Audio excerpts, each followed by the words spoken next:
everyone. In today's video, we're going to see how you can withdraw your money in PrizePicks from their app to Apple Pay.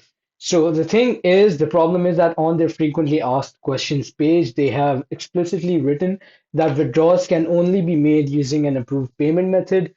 Apple Pay and credit cards may only be used for deposits and not withdrawals.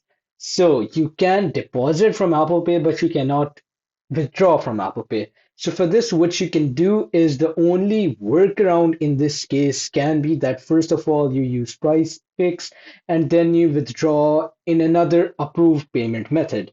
You withdraw from that approved payment method, and then you need to make sure if you really want that money in your Apple Pay, you can deposit from that approved payment method directly to Apple Pay. This is the only workaround that you can do with PrizePicks, since they have explicitly written that you cannot deposit funds in Apple Pay.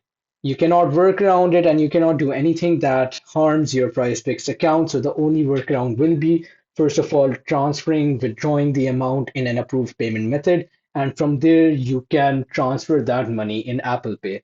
Thanks for watching and subscribe for more.